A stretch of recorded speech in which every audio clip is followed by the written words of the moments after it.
Assalamualaikum warahmatullahi wabarakatuh.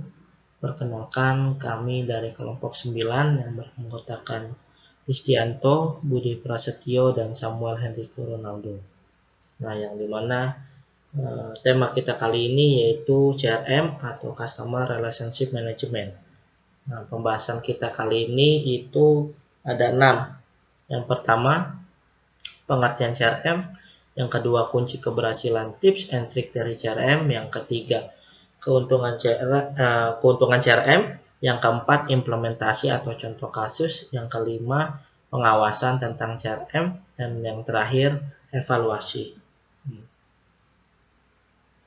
CRM atau Customer Relationship Management adalah sebuah cara atau mekanisme yang menggunakan proses antara proses manusia dengan proses teknologi untuk sebuah keuntungan tertentu.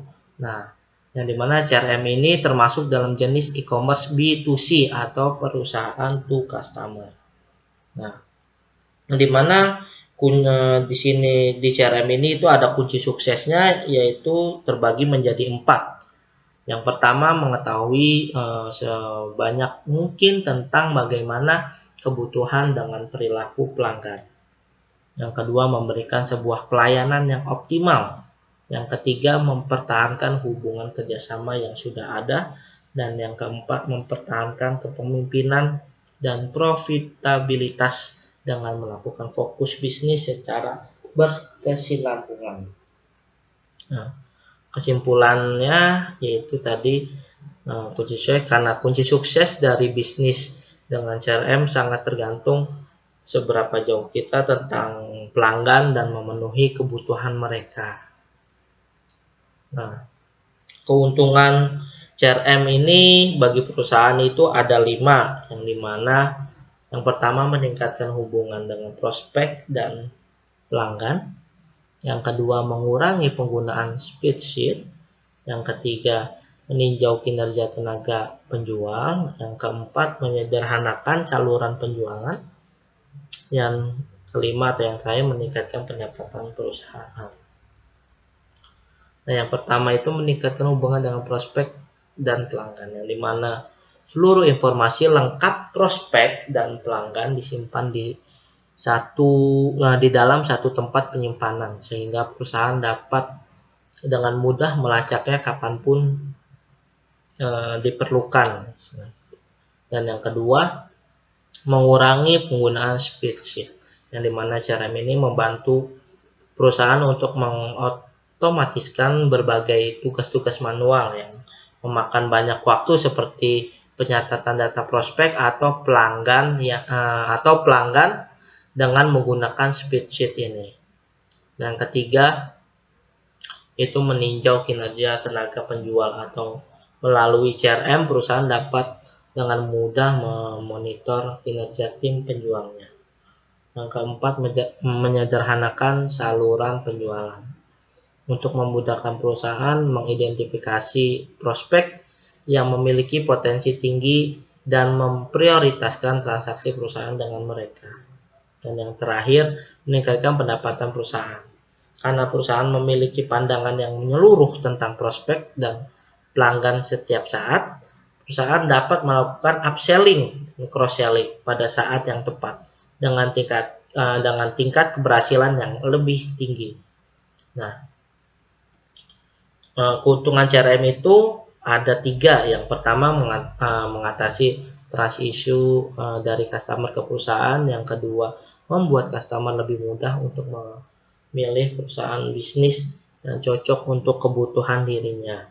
Dan yang ketiga atau yang terakhir, membuat customer lebih nyaman untuk bertransaksi dengan perusahaan.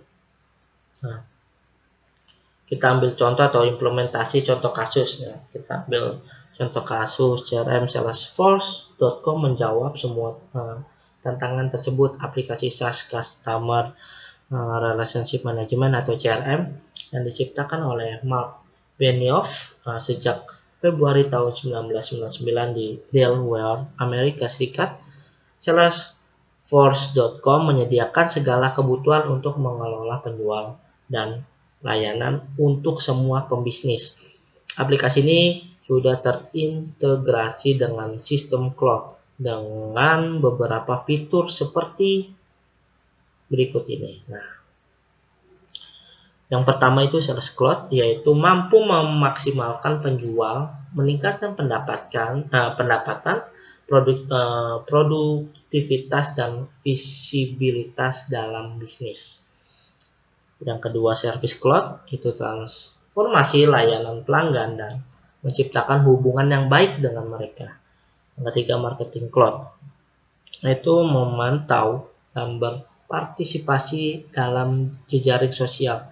Yang keempat, Salesforce Platform and Apps Exchange, yaitu membuat aplikasi sosial yang inovatif, mobile, dan real-time pada platform yang dapat digunakan oleh lebih dari 100.000 pengguna.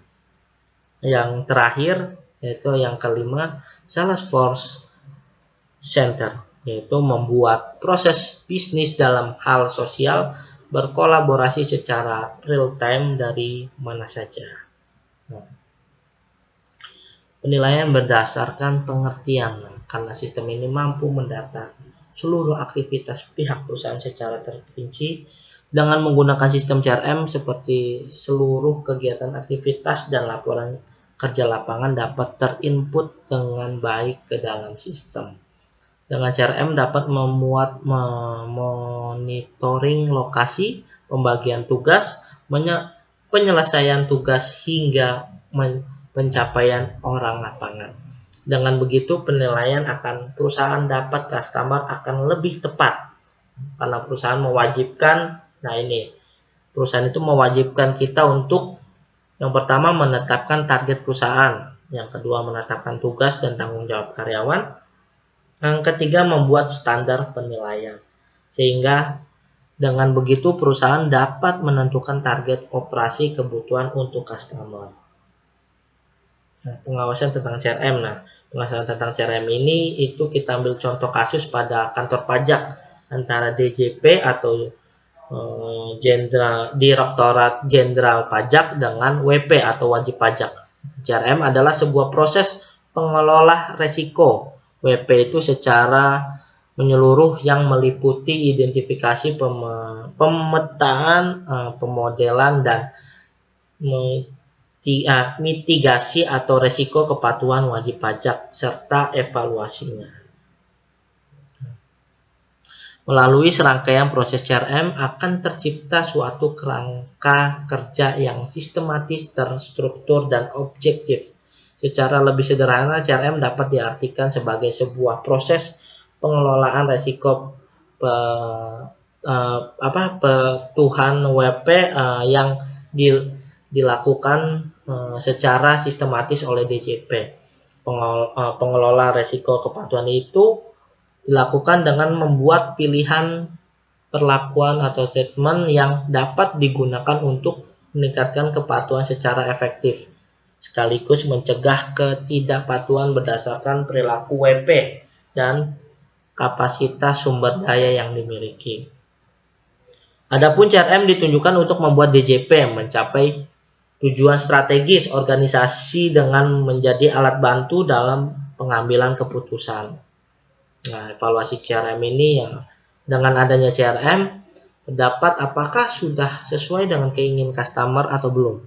Diharapkan dengan penerapan sistem Customer Relationship Management atau CRM ini dapat sesuai dengan kebutuhan perusahaan, dan diharapkan segala kegiatan yang berhubungan dengan konsumen dapat dilakukan lebih cepat dan tepat. Pengumpulan data dilakukan dengan metode terdapat dua metode. Yang pertama observasi, yang kedua kuesioner. Hasil penelitian menunjukkan bahwa penerapan Customer Relationship Management atau CRM masih harus menyesuaikan dengan keinginan konsumen. Terbukti dengan penerapan poin-poin khusus di atas yang diharapkan mampu memberikan nilai lebih atas penerapan CRM untuk memuaskan konsumennya tersebut. Kesimpulan dari CRM ini yaitu adalah sebuah sistem yang digunakan untuk membantu bisnis dalam mengelola hubungan dengan pelanggan maupun calon pelanggannya, yang bertujuan penerapan CRM ini untuk meningkatkan layanan pelanggan serta mendorong pertumbuhan penjualan. Serta CRM dapat mengumpulkan data pelanggan dari berbagai saluran komunikasi seperti situs web, email, telepon, chat, maupun media sosial lainnya. Oke, kurang lebihnya dari kelompok kami kita tutup. Billahi taufiq wal hidayah. Wassalamualaikum warahmatullahi wabarakatuh.